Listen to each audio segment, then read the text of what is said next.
코로나19 백신 접종이 시작됐습니다. 기대와 우려 속에 진행된 백신 접종 현장 분위기를 전해드립니다. 설립 70주년을 준비하고 있는 대한예수교장로회 고신교단의 지난 발자취를 되돌아봤습니다. 대한예수교장로회 백석총회가 온라인 예배에 어려움을 겪고 있는 작은 교회 돕기에 나섰습니다. 차별금지법을 비롯해 동성애를 조장하고 가정을 해체하는 법안을 막기 위한 기도회가 열렸습니다.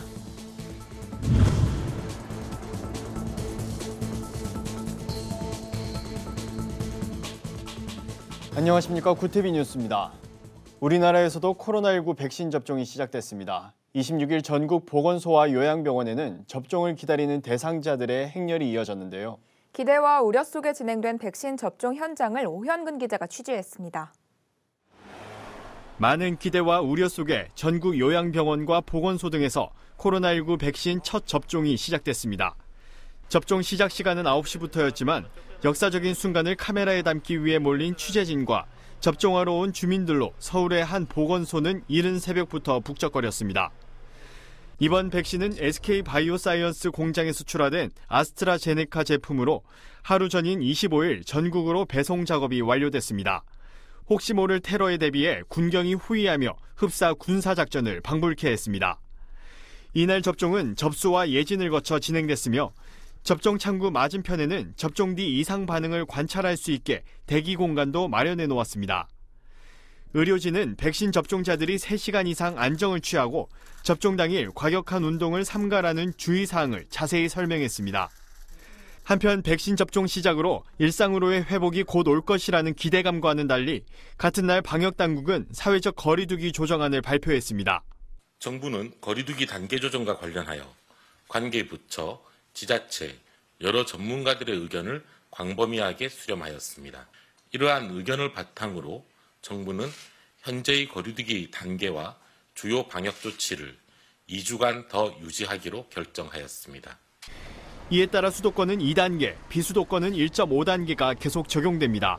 직계 가족을 제외한 5인 이상의 사적 모임 금지 조치도 유지됩니다.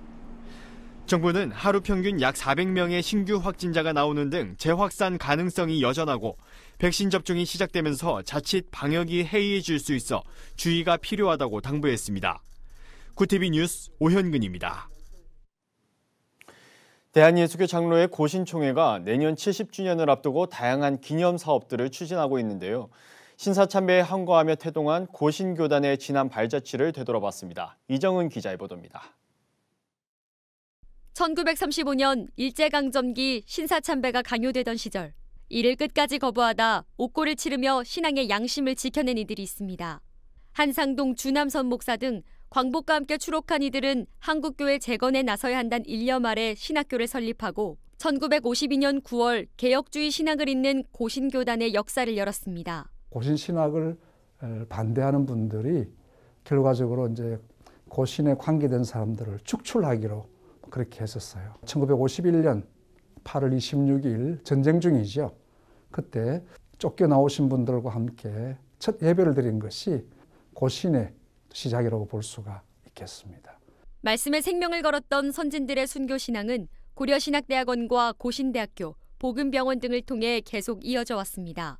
또 국내 3대 선교단체 중 하나로 꼽히는 교단산하 학생선교운동 SFC는 개혁주의 신앙을 기치로 전 세계 복음 전파에 힘쓰고 있습니다. 그동안 아픔도 있었고 또 크게 발전하는 계기도 됐고 그래도 우리가 세운 학교가 이제 교과로부터 인가를 받는다든지 또 복음병원을 통해서 의료 선교가 확장된다든지 내년 70주년을 앞둔 고신총회는 신앙의 정통과 순결한 생활을 지키자 모토로 예배 회복과 다음 세대 선교에 집중하겠다고 밝혔습니다. 그 일환으로 지난 25일 총회는 포스트 코로나 시대 한국교회 미래를 전망하는 컨퍼런스를 개최했습니다. 예장고신 박영호 총회장은 시대 흐름에 따라 새로운 목회 방안을 모색하고 다음 세대 살리기에 역점을 두겠다는 포부를 밝혔습니다. 앞으로 다가올 이제 70년은 특별히 다음 세대를 잘 세우고 주일학교, 교육원, SFC, 청년 세대들을 세우기 위한 그런 노력들을 저희가 잘 해서 다음 세대와 함께 미래를 열어가는 것이 가장 중요한 일이고 한편 고신총회는 70주년을 맞아 지난 10년간 발간해온 성경 주석을 마무리하고 주일학교 공과를 새롭게 선보이는 등 다양한 기념 사업들을 추진하고 있습니다. 구티비 뉴스 이정은입니다. 코로나 사태의 장기화로 비대면 예배가 일상이 됐습니다. 하지만 인력이나 장비 부족으로 작은 교회는 온라인 예배에 어려움을 겪고 있는데요. 대한예수교장로회 백석총회가 작은 교회들의 영상 제작을 돕기 위해 팔을 걷어붙였습니다. 최상경 기자의 보도입니다. 천안 백석대학교 강의실, 노트북 앞에 앉은 목회자들이 강사의 목소리에 따라 영상 예배 실시간 방송 방법을 터득해 봅니다. 그동안 온라인 예배를 진행하면서 궁금했던 질문도 이어집니다. 비대면 예배가 일상이 됐다고는 하지만 인력과 장비가 부족한 작은 교회는 여전히 버겁기만 합니다. 예장백석총회 목회협력지원센터와 정보통신위원회는 영상 예배에 어려움을 겪는 목회자들을 돕기 위해 방송 제작 교육 세미나를 열었습니다. 아주 아무것도 모르는 목사님으로부터 시작해서 고급 아주 훌륭하게 지금 어느 정도는 해내는 교회까지도 지금보다는 조금 더 나은 그런 예배를 송출할 수 있도록 하는데 방점을 두었습니다. 이날 세미나에서는 스마트폰만으로도 주일 예배 영상을 제작하고 예배 실황을 송출할 수 있는 방법들이 소개됐습니다. 이 밖에 애플리케이션 프리즘과 네이버 밴드라이브를 이용한 생방송 진행, 화상회의 프로그램 줌으로 소그룹 모임을 갖는 교육도 진행됐습니다. 재정 부담과 기술 부족으로 영상 예배를 주저했다는 목회자들은 실제적인 교육을 받을 수 있어 큰 도움이 됐다는 반응입니다. 기존에 온라인 예배를 하고 있었습니다. 그런데 이번 세미나를 통하여 훨씬 질 좋고 도움이 되는 온라인 예배를 할 수 있을 것 같습니다. 아주 유익한 교육이었습니다. 특히 이번 교육은 개개인의 수준에 따라 맞춤형으로 진행돼 눈길을 끌었습니다. 유튜브와 줌을 중심으로 초급, 중급, 고급반으로 나눠 배우면서 직접 실습해 볼 수 있도록 교육 과정을 구성했습니다. 총회 측은 단순히 이례적인 교육에 그치지 않도록 배운 내용을 현장에서 활용할 수 있을 때까지 강사를 연결해 지속적으로 도울 예정입니다. 이번 교육으로 끝나는 것이 아니라 현장에서 그것을 그대로 사용할 수 있게끔 팀장들이 있어요. 그래서 언제든지 팀장들에게 전화하고 그래서 지속적인 현장에서 사용할 수 있게끔 그렇게 지원을 할 생각입니다. 예장백석총회는 온라인 목회 교육을 시작으로 작은 교회가 목회 현장에서 겪는 어려움을 돕기 위해 다각도로 지원하겠다고 밝혔습니다. 구티비 뉴스 최상경입니다. 코로나19로 현장 예배가 어려워진 데다 차별금지법 추진으로 동성애 합법화와 가정 해체까지 우려되는 상황인데요. 이를 위해 경기도 시민단체와 목회자들이 함께 기도하는 시간을 가졌습니다. 박은결 기자입니다. 건강한 경기도 만들기 도민연합이 경기도 31개 시군 기독교연합회 단체장과 목회자를 초청해 특별 기도회를 가졌습니다. 이날 참석자들은 한국교회의 예배 회복과 차별금지법 저지, 자유민주주의 수호를 위해 기도했습니다. 설교를 전한 군포시 기독교연합회장 권태진 목사는 예배는 그리스도인들에게 생명과도 같다며 목회자들이 결단해서 한국교회를 바로 세워가야 한다고 권면했습니다. 숫자로 해결하고 돈으로 해결하고 세속 권력으로 해결하고 윤리 도덕으로 해결하려고 하는 유혹을 받지 말고 하나님의 능력으로 해결하겠다는 강한 믿음이 있을 때 환경을 이길 수 있습니다. 이어 열린 포럼에서는 차별금지법과 건강가정기본법 대처 방안, 젠더운동에 대한 제언이 이어졌습니다. 발제를 맡은 법무법인 INS 대표 조영길 변호사는 국회에서 발의를 준비 중인 평등 및 차별금지에 관한 법률안이 기존 정의당이 발의한 차별금지 법안의 독소 조항을 그대로 담고 있다며 법안 저지를 위해 한국교회가 힘을 모아야 한다고 강조했습니다. 호남의 교회도 연합해야 돼요. 진보교회도 연합을 해야 됩니다. 그러니까 한국교회가 하나 돼서 차별금지법 반드시 막아내는 이 일에 여러분 적극 기도해 주시며 동참해 주시면 좋겠습니다. 도민연합 측은 앞으로도 유튜브 차별금지법 바로알기 아카데미 등을 통해 차별금지법의 폐해와 문제점을 알리고 법안 저지에 앞장서겠다는 계획을 밝혔습니다. 구티비 뉴스 박은결입니다. 오늘의 이슈 포커스입니다. 국회가 26일 본회의에서 가덕도 신공항 건설을 위한 특별법을 의결했습니다. 가덕도 신공항 특별법은 찬성 181표, 반대 33표, 기권 15표로 최종 통과했습니다. 특별법은 신공항 사업의 신속한 추진을 위해 필요한 경우 예비 타당성 조사를 면제하고 사전 타당성 조사도 간소화할 수 있는 내용을 골자로 합니다. 다만 환경 영향 평가는 받아야 합니다. 하지만 이번 특별법 제정에도 실제 가덕도 신공항이 건설되기까지는 험로가 예상된다는 게 전문가들의 중론입니다. 올해 102주년 3.1절 기념 보신각 타종 행사가 취소됐습니다. 서울시는 지난 설명절 이후 코로나19 국내 하루 신규 확진자가 300명에서 400명대로 늘어남에 따라 코로나19 확산 방지를 위해 타종 행사를 취소한다고 밝혔습니다. 서울시는 3.1절 기념 공연과 태극기 물결 행진 등 부대 행사도 취소하는 대신 170여 년간 대를 이으며 보신각을 지켜온 보신각 5대 종지기가 보신각종을 33번 치면서 3.1운동의 역사적 의미를 되새길 예정이라고 설명했습니다. 허창수 GS그룹 명예회장이 전국경제인연합회 제38대 회장에 취임했습니다. 정경련은 26일 오전 정기총회를 열어 허 회장을 제38대 회장으로 선임하는 안건을 의결했습니다. 이로써 허 회장은 지난 2011년부터 6회 연속 정경련 회장을 맡는 동시에 정경련 최장수 회장 기록을 세웠습니다. 한편 정경련은 이날 총회에서 올해 3대 중점 사업 방향으로 기업의 사회적 가치 제고와 기업가 정신 르네상스 구현, 한국경제 구조개혁 비전 제시를 발표했습니다. 서울 아파트 시장에서 거래 절벽 상황이 심화하고 있습니다. 매수자와 매도자 간 신경전이 이어지면서 신고가 거래와 전고점보다 수천만 원 내린 거래가 동시에 이뤄지는 등 시장이 뚜렷한 방향성을 잡지 못하고 있습니다. 26일 부동산 빅데이터 업체에 따르면 서울의 아파트 매물은 4만 1,081건으로 열흘 전과 비교해 8.6% 늘었습니다. 강남, 서초, 송파구인 강남 3구도 같은 기간 매물이 4.4% 증가한 11,249건이었습니다. 반면 2월 서울의 아파트 매매는 26일까지 1,097건 이뤄진 것으로 신고됐습니다. 대체역 심사위원회가 지난해 6월 출범 이후 현재까지 984명을 대체역으로 편입 결정했다고 26일 밝혔습니다. 신청 사유별로 보면 종교적 신앙이 982명, 개인적 신념이 2명이었습니다. 개인적 신념 사유는 이번에 처음 대체역 편입이 결정됐습니다.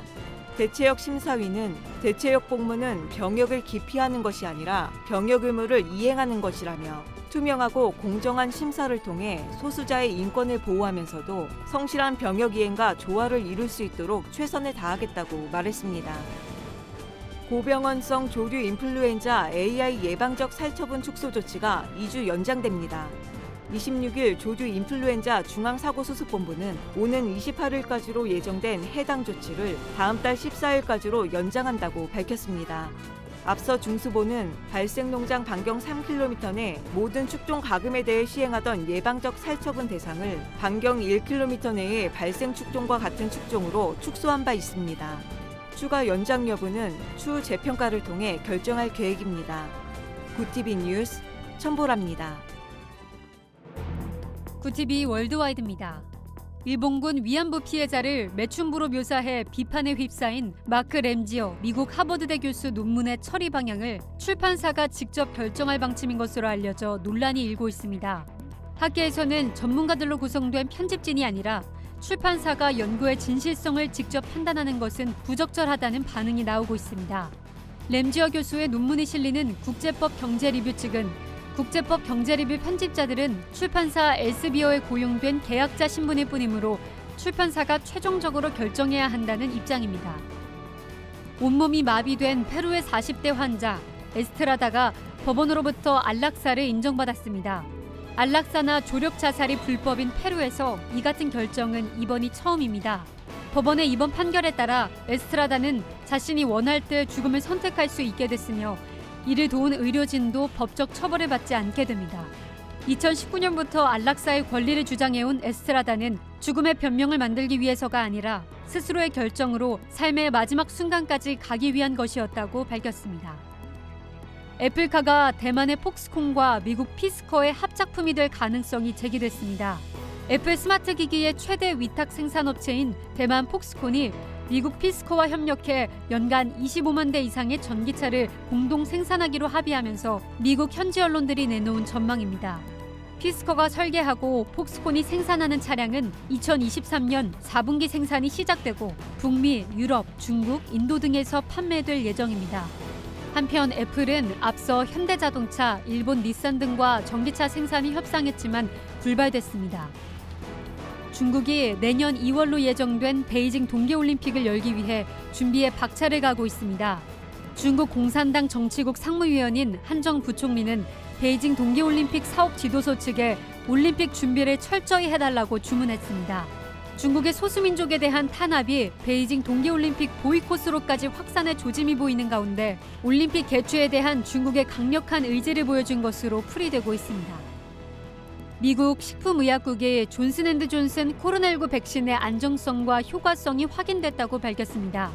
미국과 남아프리카 공화국에서 4만 4천여 명을 대상으로 진행한 3상 임상시험 결과 미국에서 72%, 남아공에서는 64%의 예방 효과를 보인 것으로 확인됐습니다. 존슨앤드존슨은 3월 말까지 2천만 회분, 6월까지 1억 회분을 미국에 보급하고 올해 전 세계에 10억 회분을 공급하겠다고 밝혔습니다. 존슨앤드존슨 백신은 이르면 다음 주부터 접종이 시작될 것으로 보입니다. 구티비 뉴스 조유현입니다. 글로벌 선교 방송단과 함께하는 교계 소식을 차진환 기자가 보도합니다. 전국 17개 광역시도 기독교연합회가 제17차 대표자 회의에서 한국교회 총연합과 MOU를 맺고 한국교회를 위해 협력체제를 공고히 하겠다고 밝혔습니다. 광역시도 기독교연합회는 오는 4월 4일 열리는 2021 부활절 연합예배에 함께하기로도 뜻을 모았습니다. 또한 안전한 예배운동을 전개해 코로나19 집단 감염 예방에 앞장서기로 했습니다. 재단법인 사랑의 장기기증 운동본부가 뇌사 장기기증인 자녀들에게 장학금을 전달했습니다. 사랑의 장기기증 운동본부는 지난해 출범한 DF 장학회를 통해 제2회 장학금 수여식을 갖고 뇌사 장기기증인 자녀 10명을 선정했다고 밝혔습니다. 본부 측은 이번 행사를 통해 기증인을 예우하고 그 자녀들이 힘을 얻길 바란다고 전했습니다. 루터대학교와 사단법인 굿네이버스 인터내셔널 경기 동남지부가 업무 협약을 체결하고 지역사회 자원봉사와 복지 증진 활동에 적극 나서기로 했습니다. 권득칠 루터대 총장은 굿네이버스와 지속적이고 성공적인 협력 관계를 구축해 지역사회를 밝게 하는 일에 최선을 다하겠다고 밝혔습니다. 국제구호개발 NGO 월드비전이 오는 3월 2일부터 엽서 그리기 대회를 개최합니다. 엽서 그리기 대회는 국내 초등학생들이 꿈꾸는 세상을 그림으로 표현한 엽서를 지구 반대편 어린이들에게 전달하는 캠페인입니다. 지난해 첫 시행 당시 전국 70만 명이 참여하기도 했습니다. 올해는 함께 자라는 꿈을 주제로 진행되며 오는 5월 말까지 재학 중인 학교나 월드비전 홈페이지를 통해 접수할 수 있습니다. 구티비 뉴스 차진환입니다. 우리나라에서도 코로나19 백신 접종이 시작됐습니다. 코로나 종식을 위한 첫걸음을 이제 막 뗀 건데요. 정부와 의료진은 물론 국민 모두가 일상으로의 복귀를 위해 노력하는 만큼 함께 이겨내려는 마음가짐이 중요한 때인 것 같습니다. 이상으로 뉴스를 마칩니다. 오늘도 함께해 주신 여러분 고맙습니다.